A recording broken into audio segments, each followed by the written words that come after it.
Selamat pagi dan salam sejahtera untuk kita semua. Adil Kak Talino, Bacuramin Kak Saruga, Basengat Kak Jubata. Salam menanjak dari Kuburaya untuk Indonesia.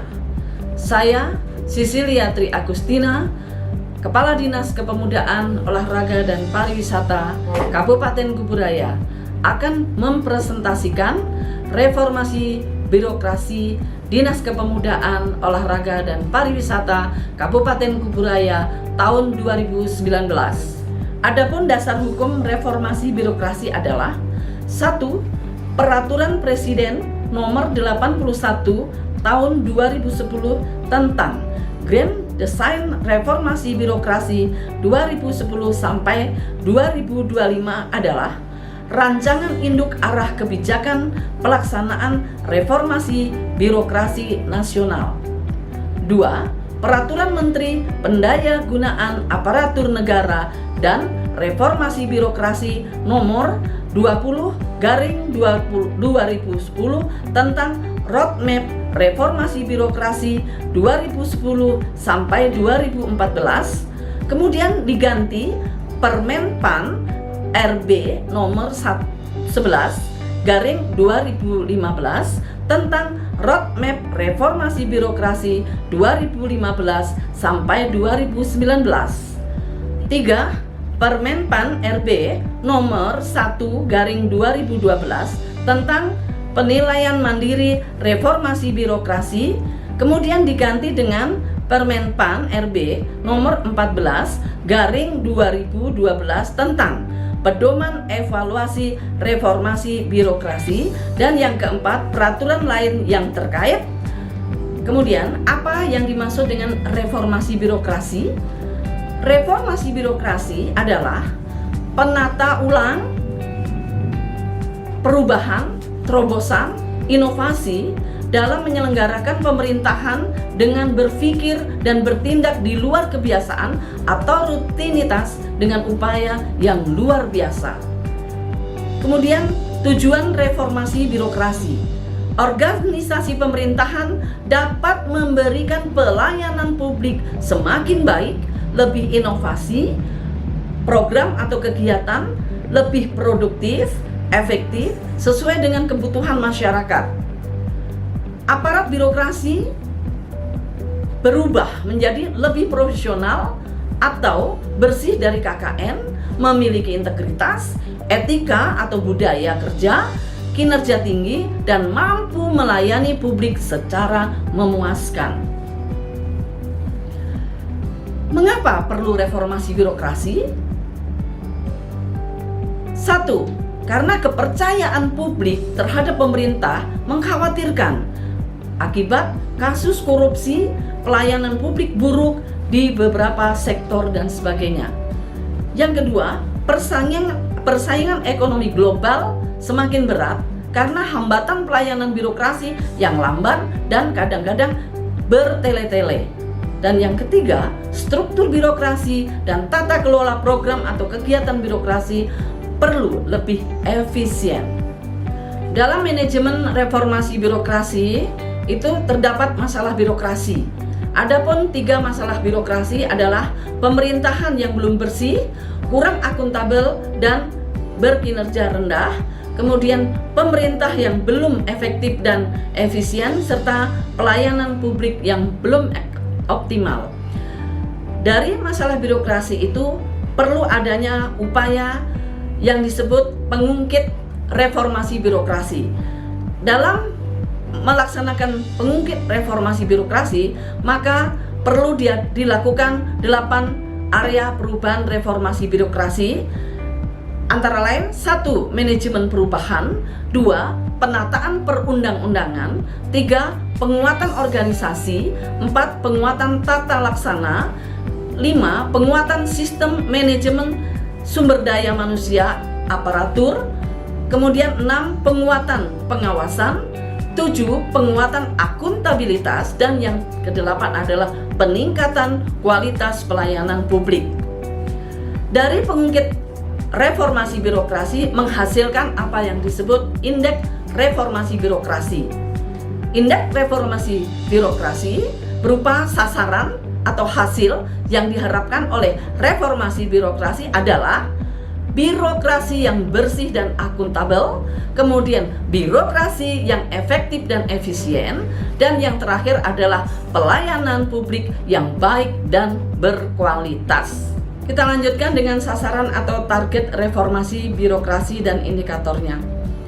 Sasaran dan target reformasi birokrasi meliputi birokrasi yang bersih dan akuntabel, kemudian dengan indikator opini BPK mendapatkan wajar tanpa pengecualian, kemudian penyajian lakib minimal dengan angka atau nilai BB, kemudian instansi yang akuntabel atau sakib, kemudian penggunaan e-procurement.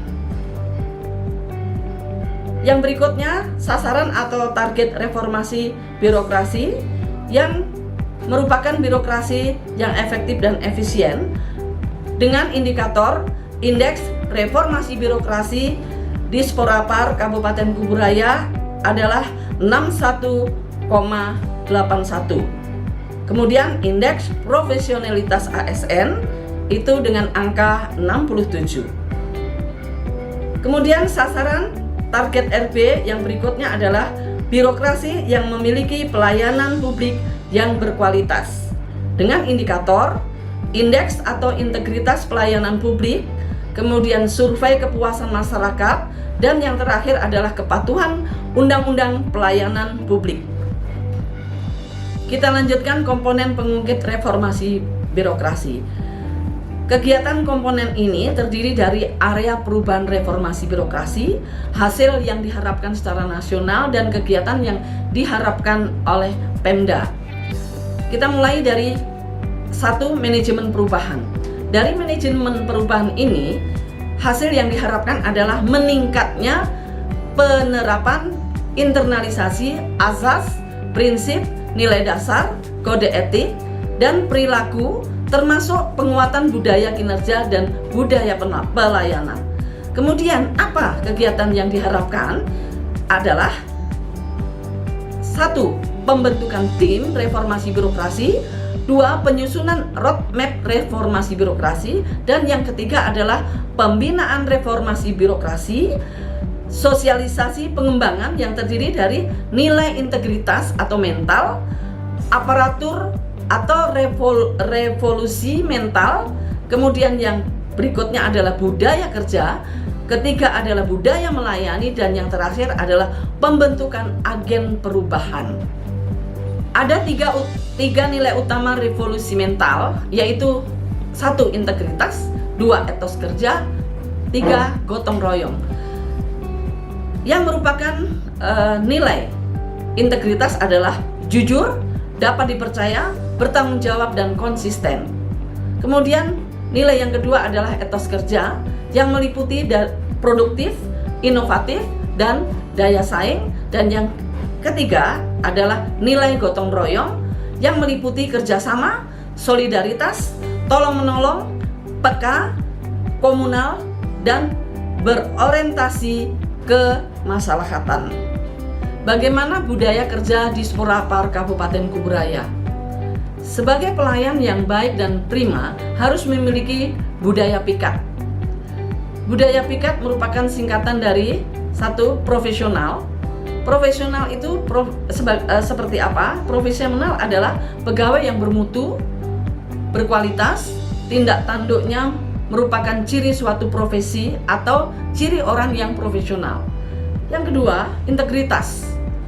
Suatu konsep yang berkaitan dengan konsistensi dalam tindakan, nilai, metode, dan prinsip. Di dalam dunia kerja, integritas merupakan suatu nilai penting, dan yang berintegritas umumnya memiliki pribadi yang jujur dan memiliki karakter yang kuat.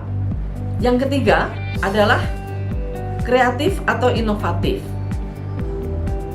Kreatif atau inovatif adalah kemampuan pegawai yang dapat menciptakan kreativitas dan juga menciptakan sesuatu yang terbaru dan orisinil. Kemudian yang keempat adalah akurat. Akurat dikatakan akurat bila pegawai bekerja dengan teliti, seksama, cermat, tepat, dan benar. Dan yang terakhir adalah tuntas.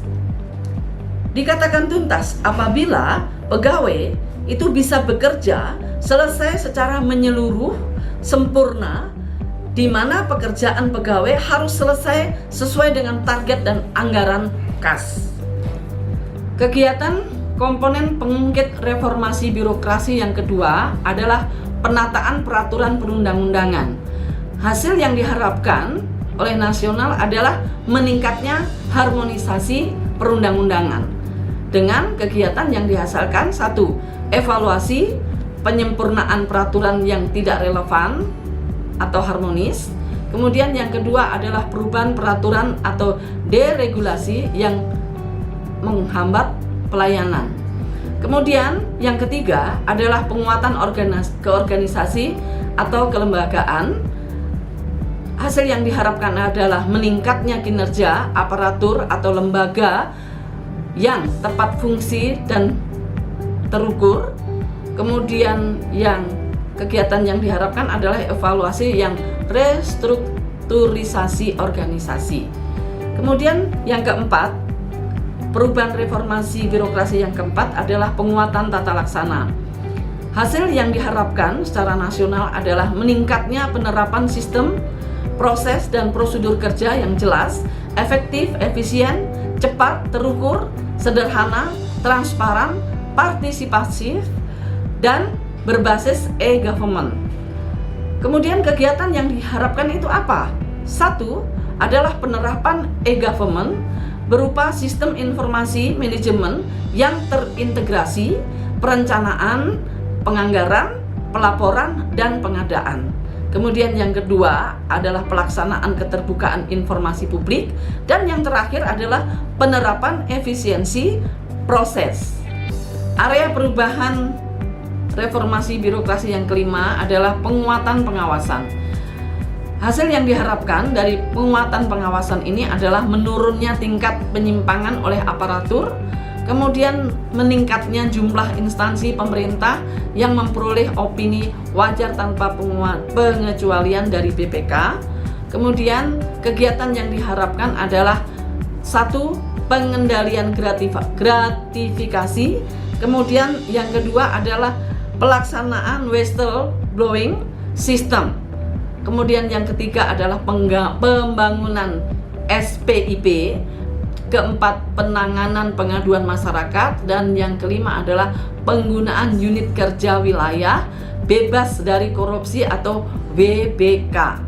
Kemudian area perubahan reformasi birokrasi yang keenam adalah penguatan manajemen SDM aparatur. Dari area perubahan tersebut, hasil yang diharapkan secara nasional adalah meningkatnya profesionalisme aparatur, penilaian kinerja individu, transparansi pengelolaan SDM, mekanisme sanksi pelanggaran kode etik. Kemudian kegiatan yang diharapkan adalah 1. Perbaikan sistem perencanaan kebutuhan pegawai atau formasi pegawai melalui analisa jabatan dan analisa beban kerja. Yang kedua adalah sistem promosi terbuka. Ketiga, pemanfaatan assessment center. Keempat, penerapan kebijakan reward and punishment berbasis kinerja. Dan yang kelima adalah penguatan sistem dan kualitas diklat. Kemudian area perubahan reformasi birokrasi yang ketujuh adalah penguatan akuntabilitas. Dari penguatan akuntabilitas ini, hasil yang diharapkan adalah meningkatnya kualitas penerapan sistem akuntabilitas keuangan dan kinerja yang terintegrasi. Kemudian kegiatan atau hasil yang diharapkan adalah 1. Pengembangan teknologi informasi dalam manajemen kinerja atau SAKIP. Kemudian penerapan e-procurement. Kemudian yang berikutnya adalah area perubahan reformasi birokrasi yang ke-8 adalah peningkatan kualitas pelayanan publik. Dari peningkatan kualitas pelayanan publik ini, Hasil yang diharapkan adalah meningkatnya kualitas pelayanan publik sesuai dengan kebutuhan dan harapan masyarakat. Dari hal tersebut, kegiatan atau hasil yang diharapkan adalah: 1. Penerapan pelayanan satu pintu atau satu atap. Kedua adalah percepatan pelayanan. Ketiga, inovasi pelayanan publik. Dan yang keempat adalah pengembangan penggunaan teknologi informasi dalam pelayanan. Kegiatan komponen pengungkit reformasi birokrasi. Kegiatan komponen tersebut meliputi: 1. Penguatan organisasi. Penguatan organisasi yang meliputi penataan organisasi dan penilaian kinerja perangkat daerah dengan indikator kinerja administrasi yang meliputi 6 unsur laporan dan kinerja operasional atau 8 unsur capaian. Berikutnya adalah penguatan tata laksana. Penguatan tata laksana itu berupa pelaksanaan sistem pemerintahan berbasis elektronik atau SPBE, kemudian pelaksanaan aplikasi TI untuk proses birokrasi, yaitu Simral, Simbada, Barang, Sakit, Lepra, Simpek Online, dan lain-lain, dan pelaporan pengaduan pelayanan publik. Kemudian, keterbukaan informasi yang meliputi pengelolaan informasi publik, SOP pelayanan informasi publik, penetapan dan pengukuhan PPID, pembantu,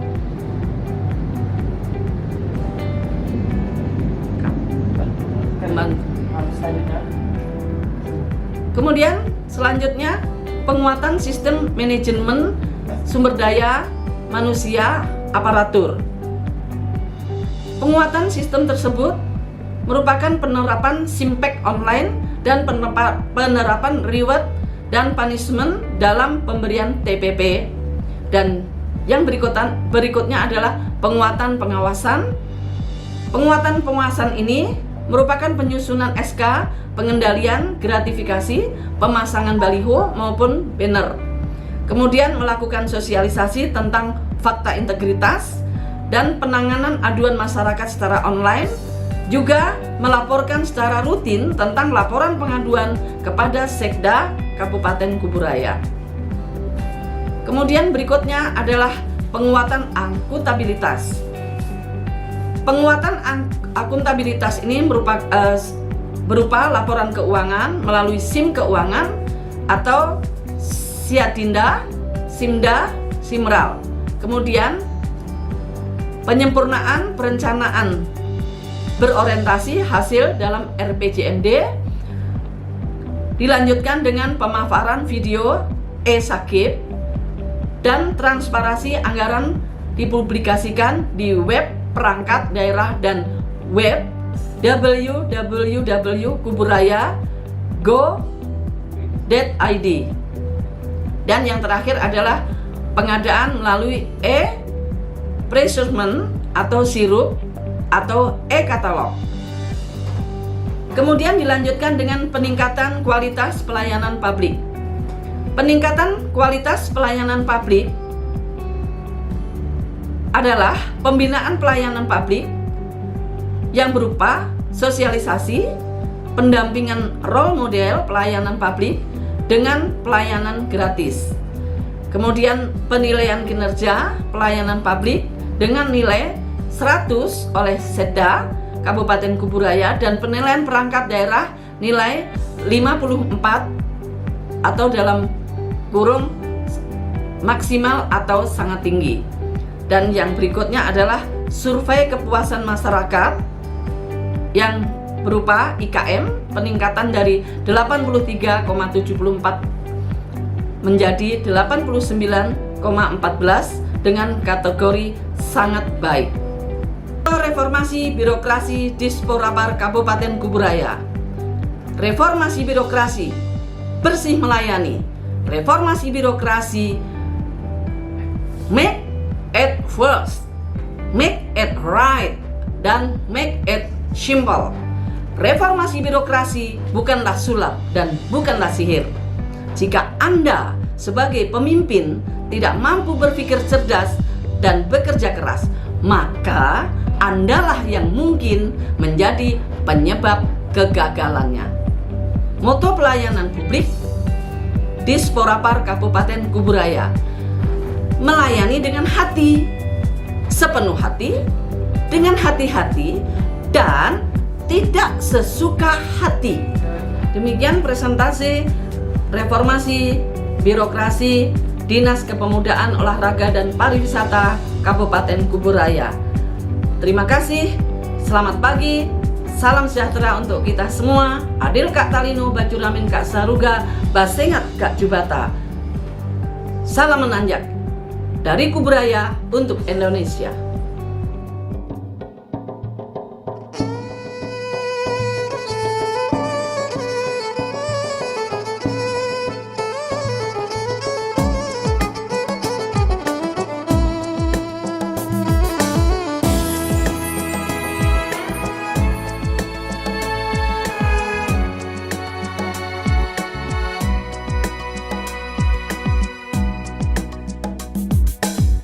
Semua adalah saksi, bersama pun kita telah menjalani suka duka perjuangan suci ini, demi Kuburaya cintaku sejati. Kini janganlah kita terlena, langkah juang ini masih panjang. Masa depan ada di pundak kita semua. Mari genggam tangan, jabat persatuan.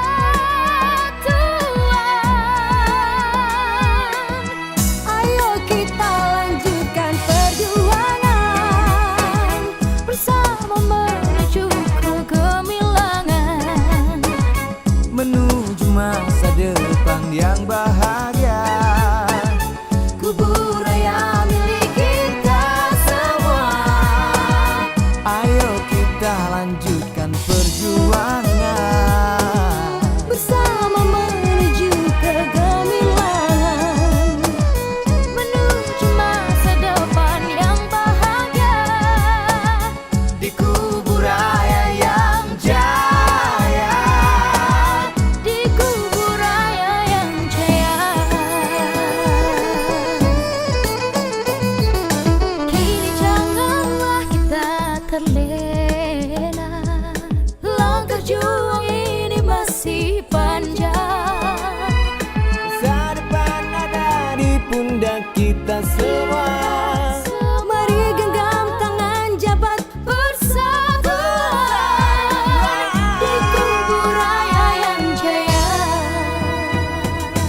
Ayo kita lanjutkan perjuangan, Bersama menuju kegemilangan, menuju masa depan yang bahagia. Kuburaya milik kita semua. Ayo kita lanjutkan perjuangan, bersama menuju kegemilangan, menuju masa depan yang bahagia. Di Kuburaya. Dari Kuburaya untuk Indonesia.